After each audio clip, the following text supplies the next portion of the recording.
Dear parents and student, welcome to Erudite School of Learning, Fatehnagar, mobile number 7568077458, class 6th, subject Geography, chapter number 3, lecture number 1. If you have any doubt in this lecture, then you just need to write in your notebook. Whenever your school class will be open, then you may clear to related teacher. इस lecture से related कोई भी doubt है अपनी notebook में लिखें. जब school open हो तो सब्जेक्ट रिलेटेड टीचर से डिस्कस करें.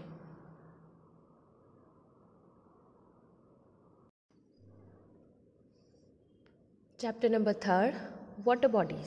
Now what is water bodies? Water means पानी, बॉडीज मीन्स शरीर, है ना. लिटरेरी मीनिंग तो इसका यही होता है. So the place where water store is known as water bodies. कोई भी प्लेस है जहाँ पर वाटर स्टोर है उसे हम वाटर बॉडी कहते हैं. Learning objective means what we learn in this chapter. Initiating distance discussion on ocean and their characteristics and importance. The one thing we discuss oceans and their characteristics and important. Understanding the concept of marginal and inland sea. Second topic what we discuss, concept of marginal and inland sea. इन दोनों sea के बारे में discuss करेंगे. Describing the major lakes and rivers of the world. World के major lakes और reverse कौन से हैं and their characteristics and importance. Understanding the causes of water pollution. And the last topic what we discuss, what are the causes of water pollution.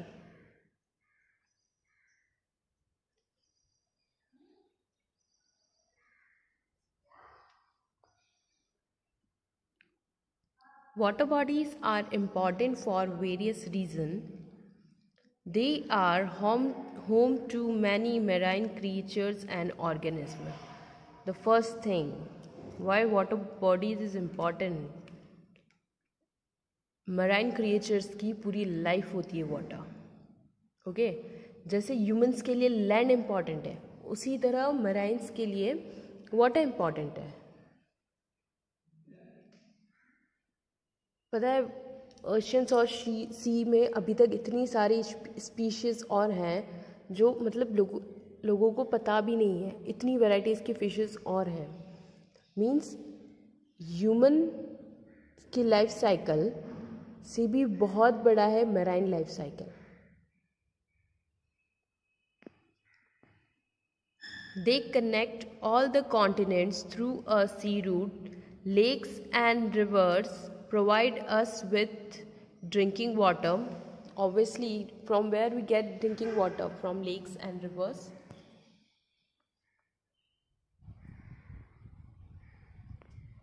However, reckless human activities make the water bodies polluted. Like reckless means असावधानी रखना.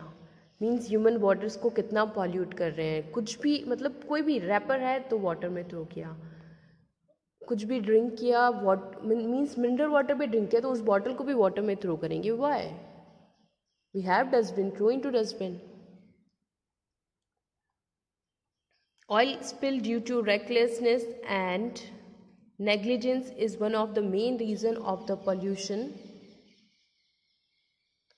in seas and oceans. And the most important thing, oil spill means usually क्या होता है कि transportation सबसे easy low cost रहता है ship के थ्रू. बिकॉज शिप के एक राउंड में बहुत सारे कंटेनर, बहुत सारा मटेरियल एक साथ आ जाता है. अब क्या होता है कि शिप में जैसे कंटेनर्स में ऑयल्स वगैरह रखा है तो कभी कभी क्या होता है कि वो ऑयल्स वगैरह निकल के कभी उसमें क्रैक हो जाते हैं, कुछ भी होता है, वॉट एवर द इशू, तो उससे वो सी में मिक्स हो जाता है. और आई थिंक आप लोगों को पता होगा कि वाटर और ऑयल कभी मिक्स नहीं होते दोनों में, वो हमेशा सेपरेट ही रहते हैं. So in this picture you can see, देखो वाटर कितना पॉल्यूटेड है, और ये इस डक को देखो, पॉल्यूटेड वाटर. और मीन्स आप अगर वाटर के अंदर ऑयल चला गया तो उसे निकालना इम्पॉसिबल होता है, बहुत मुश्किल काम है। सो इससे मराइन लाइफ इफेक्ट होती है, सबसे important. The above picture depicts one such oil spill from a ship. The inset picture show a bird covered in oil after oil spill in the Black Sea. ये कहाँ का picture है? Black सी का है। In recent times, India had to a brush with oil spill disaster. On 28 January 2007, two cargo ships collided off the Ennore coast in Chennai and that resulted in an oil spill. Okay. India में भी अभी 2017 की बात है, oil spill हुआ था। 2 cargo ship थे, वो टकरा गए थे। उनके टकराने से, कोलाइड ऑफ मीन्स टकराना, चेन्नई के आसपास की बात है, तो ऑयल स्पिल हुआ था। According to the news reported of the Hindu dated 23 February 2007, the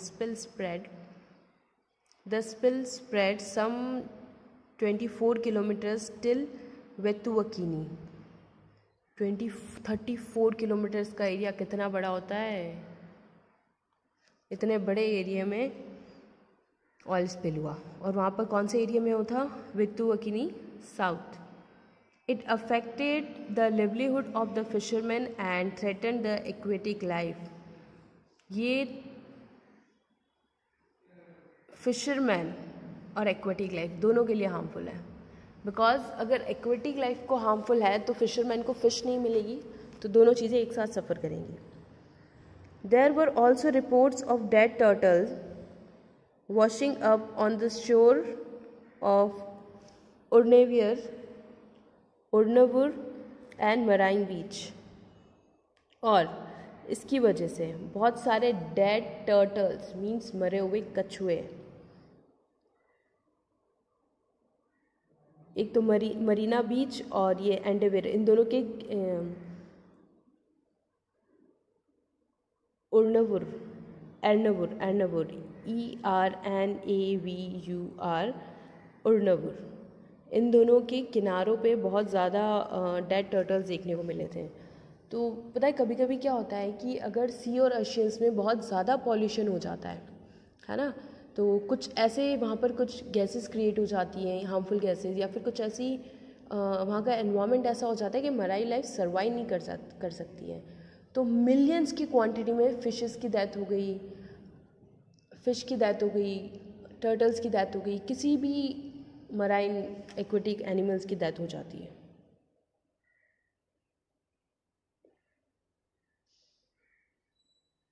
The Earth is known as the blue planet. We know that Earth is known as blue planet, as water bodies cover nearly 71% of its surface.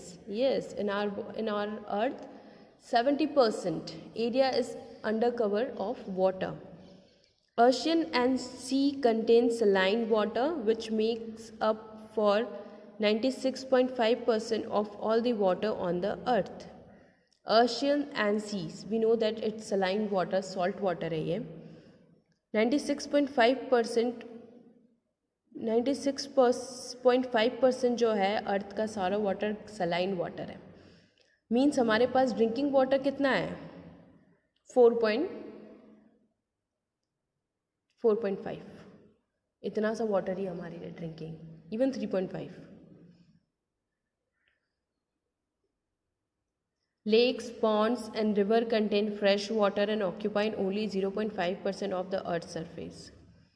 Lakes, ponds और river, इन तीनों का water अगर हम calculate करें तो 0.5% ही है।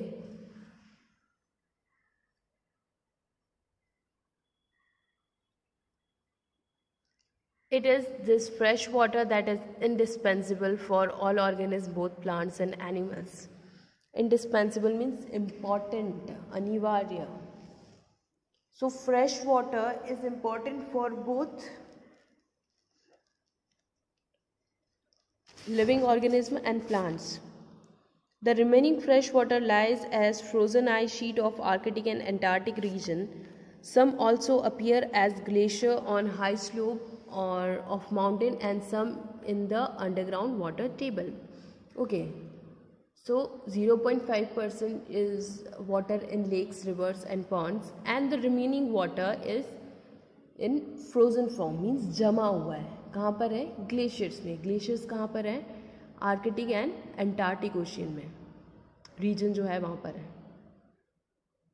और थोड़ा बहुत कुछ वाटर है वो अर्थ के सरफेस के अंदर है, मीन्स अंडरग्राउंड में. The liquid water component of the earth, including the oceans, seas, lakes, ponds, rivers and streams together form the hydrosphere. अब जो लिक्विड वाटर है जो अर्थ के अंदर है वो कहाँ कहाँ पर है? ओशियन में है, सी में है, लेक्स में है, पॉन्ड्स में है, रिवर्स में है, स्ट्रीम्स में, टुगेदर. इन सब चीज़ों को हम क्या कहते हैं? हाइड्रोस्फीयर. बेसिकली वाटर बॉडी से रिलेटेड, वाटर से रिलेटेड कुछ भी है तो वो क्या होता है? Hydrosphere. Now next we discuss the hydrological cycle. Here you can see in the picture. Firstly I'll explain you the picture. The water cycle. देखो सबसे पहले क्या हो रहा है? Sunlight. Sun gives heat for evaporation. Sun से heat मिलती है जिससे इवेपोरेशन होता है. इवेपोरेशन मीन्स जो वाटर है वो वेपर बन के एटमोसफियर में जाता है. फिर उसके बाद क्या बनता है? Water vapour condenses and forms cloud. फिर वाटर वेपर आपस में साथ में जुड़ के क्लाउड्स बनते हैं. क्लाउड से फिर क्या होती है? रेन होती है.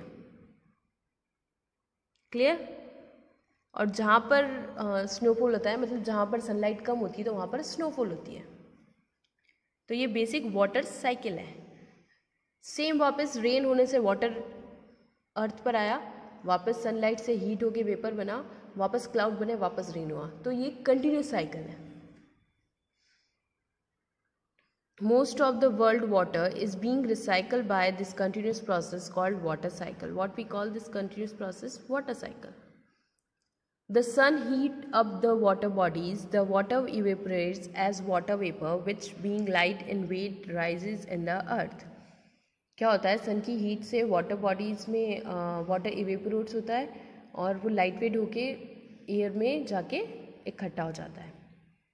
On reaching the higher cooler level of atmosphere, it cools and condenses into tiny water drops that join to form clouds. Then after, जब उनका टेम्परेचर नॉर्मल हो जाता है और ज़्यादा चिल कूल हो जाता है तो वो धीरे धीरे सारी ड्रॉपलेट्स इकट्ठी होकर क्या बनाती है? क्लाउड्स बनाती है. When the clouds become too heavy and cannot remain suspended in the air, it comes down as precipitation such as rain or snow. Rain is the biggest source of fresh water on the earth. It's a GK question. Which is the biggest source of fresh water on the earth? It's rain. कभी आपको ये question मिलता है कि water का fresh water का सबसे biggest source क्या है, तो क्या लिखेंगे? रेन. उसके बाद में क्या होते हैं? जब क्लाउड्स बहुत ज़्यादा हैवी हो जाते हैं तो वो ड्रॉपलेट्स की फॉर्म में वाटर वापस अर्थ पर आता है. उसे हम कहते हैं रेन या snow. Some of the rain water seeps underground. Some fills up depression of form lakes while other just follow into the rivers and streams which carry water to the ocean. उसके बाद क्या होता है? Rain water. Rain water से जो lakes और Pond's जो थोड़े खाली हैं उन्हें पहले वो फिल करता है.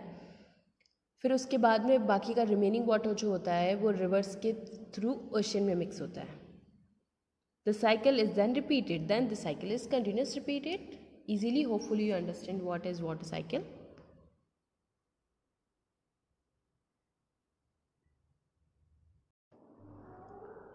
Class 6th, subject Geography, chapter number 1, lecture number 1, homework. Word meaning: reckless, सावधान. negligence, लापरवाही. depict, चित्रित करना.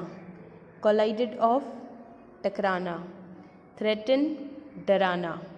शोर, किनारा. इंडिस्पेंसिबल, अनिवार्य. सीप, रिसाव. Complete your work and send your daily homework before 9 o'clock every day in good handwriting on this WhatsApp number 7568077458.